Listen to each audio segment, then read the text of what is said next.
inadvertent twinning. I mean, this is We're planned. It's the pre-show ensemble. Yeah, I haven't got my pre-show haircut. I don't know if I will. But I did get my teeth cleaned. I went to the dentist. Everyone you gotta, brush up, get ready for the big show, Of right? course. This week we are drowning in press releases, and I think that bodes well for what's going to happen next week. Yeah, we have so much new stuff. I mean, we barely have room to post it all. But here's a viewer and reader tip. If you're in one of those and you scroll all the way to the bottom and click on Global Produce Show, that's the tag that we're putting on all the new product releases for the IPA show. So a reader could see all of that in one little space. And we might even put a link to something like that in an Expo newsletter. Yeah. I mean, we did launch Expo newsletters last year, keeping this in mind, knowing that we are going to start getting just new product. Come see our booth. Come see our booth. Our booth number is this. Hey, what's our booth number, by the way? 17, I looked it up earlier, C1721 in the business section, where we will be talking about some new Blue Book products. Well, first of all, this isn't a new product, but we are offering people affected by the hurricanes in the four primary states, a free membership if they're not Blue Book members for 2 months. And if they are Blue Book members, a free upgrade for 2 months to help them adjust from the changing supply and buyer situation in the hurricane affected states. And we have had some coverage. We don't have enough info for Milton yet, but everything we've seen is it did roll straight through citrus country. So I've also heard, I think tomorrow a USDA citrus forecast is coming. So they may, I don't know if they'll have time to address it.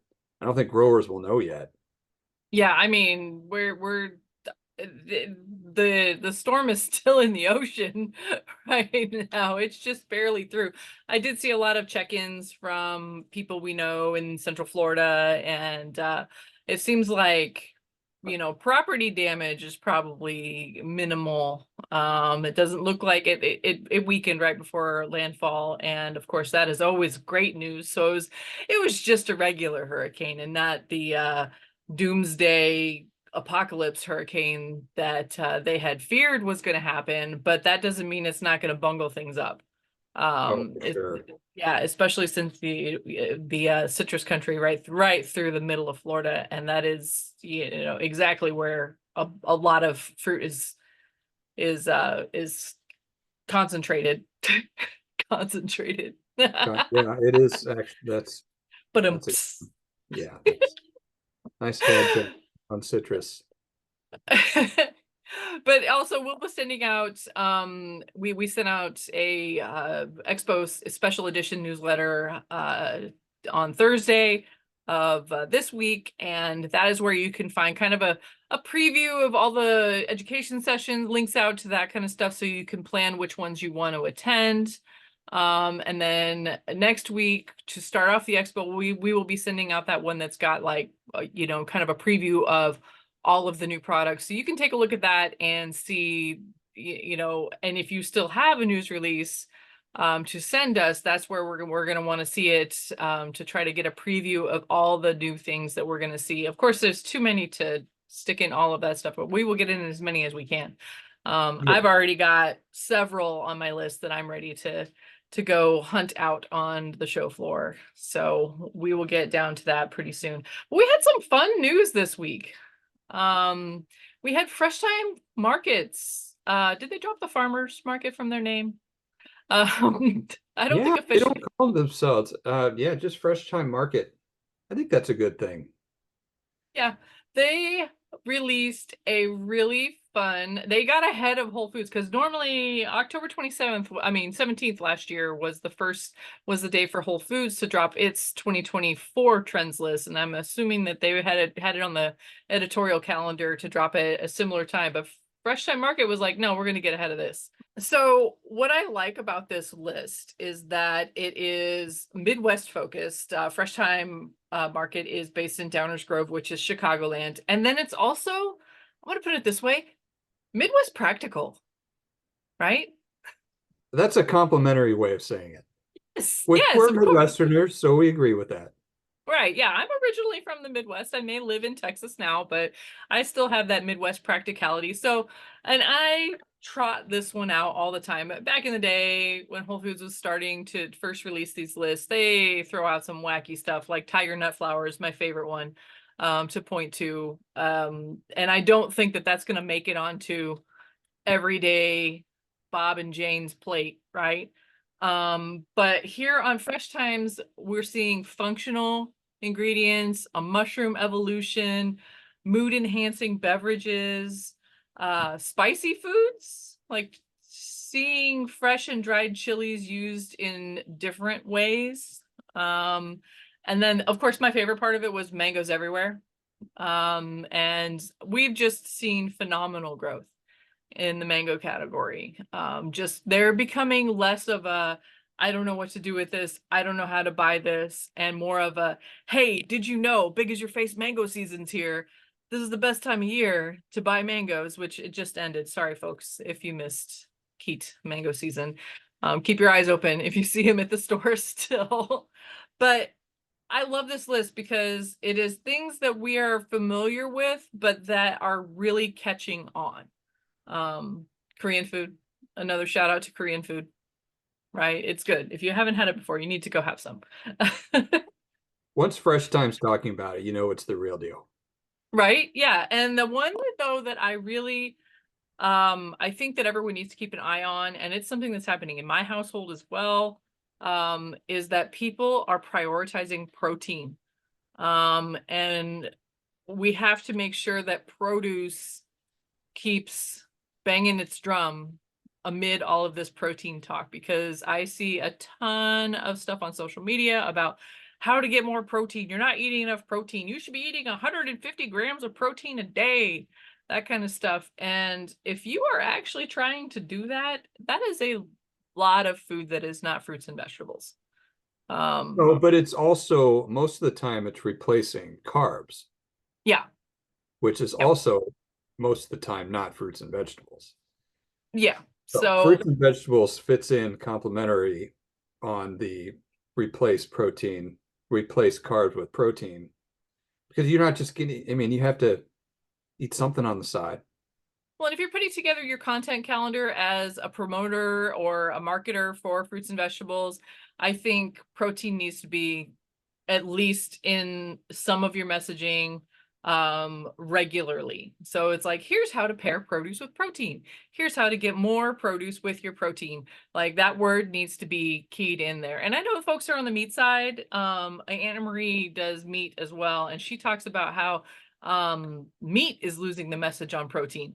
So they are, which is crazy, right? But there's so many alternatives out there and so many other things like bottled up protein powder, and we have to make sure that the produce part of it doesn't lose the message in supplements and extracts and all of this stuff that's really trendy and really sneaky and promoting on social media, because that kind of message like sneaks in there where you see someone going, oh, and today I made sure I got all my fruits and vegetables by dumping some powder into a glass. No, that's not what we, no, we're not, that's not what we do here. No, Um, and that's not good for you. no, it's not. You don't, when you hack using produce, it means sneaking produce into things that you didn't used to have it. It doesn't mean replacing produce with powders. That will not No, work. That is not absolutely not. sustainable. And there's plenty of good stuff out there, good resources here, and I'm sure we'll hear more about it next week at the Global Show. I'm excited. Um, we had another story too where Sam's Club is launching something new, and it's kind of new but not new. They've had Scan and Go for a while, and as we've talked about self-checkout and people having trouble with self-checkout and shrink related to self-checkout, The club stores kind of stay out of it because the club stores, it's a pretty secure environment compared to just anyone can go to the grocery store. But I thought it was really interesting that Sam's Club is launching it's a remodeled store that got, I don't know whether it was storm damage or what happened to the store in Grapevine, which is in Dallas Fort Worth. And they are doing a new checkout free store, which I'm sure they still have like customer service if you have like a high value item or something like that. But it's completely scan and go. Like you can't go in there without using their scan and go. And it reminded me of a message I saw in my neighborhood's Facebook page of someone who works at the Costco that's like 1,000 feet that way. She was in there saying, hey, guys, I'm just gonna let you know that on October 15th, they're gonna start scanning your ID card to get into Costco. And please be nice to us because it's not us doing this. So the Costco employees aren't happy about it. The Costco customers aren't happy about it. Why is Costco putting up roadblocks to Well, shop? maybe it's a step toward this because if you're scanning at the beginning, it makes it that much easier to scan and go if they wanted to move toward that kind of model. I mean, I've kind of made fun of the Amazon one because it's kind of a pain in the butt. And we've Right, used smart carts and those are a pain in the butt. But it seems like one of these club stores would be the perfect place to do it because when you walk in the door, right, even now, you have to show your club card. right. So if you scanned it and then all of a sudden you were eligible to scan and go, I mean that's the biggest one of the biggest frustrations about those is sometimes getting caught in the checkout line takes as long as it did for you to do your shopping. And that's why they did put in some self-check for people who have less than 12 items or something. But Right. that would be consumer friendly. I know you kind of made fun of Costco in this one for making it a little less friendly, but we could be optimistic and say maybe they're on the steps to becoming more friendly on checkout. Yeah, the cynical view on social media and the immediate thing you think of is that they're just trying to crack down on membership sharing. Right. And back in the spring, they cracked down on you can't go to the food court without a membership, which my son and his friends would go do a walkabout and they would walk up to Costco and go get a slice of pizza and stuff. And they told them no, they couldn't do that anymore.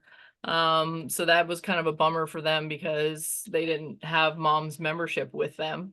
Um, so they kind of are the way the room is reading them is that you are getting exclusive and if that's the tone they want to take, they're not out here going, hey, don't worry about this, we're going to make the shopping experience easier by making you do this. Right now everyone's seeing it as you're making it harder for us to shop here and it's kind of annoying, and I would like to hear, hey, this will be better in the future. But they're not out here talking about how this is going to make everything easier. They're pretty much just saying, if you want to shop here, then this is what you have to do. And I guess, I don't know, membership has its privileges. Well, their So, their message is for members, mhm. Yeah. and I would suspect they've had some problems with non-members causing problems and taking Yeah. advantage of the system. So it really won't be a revolt until people cancel their memberships. Right. And they If it's don't just have people griping and they're still going and they're still re-upping every year, then that's no big deal.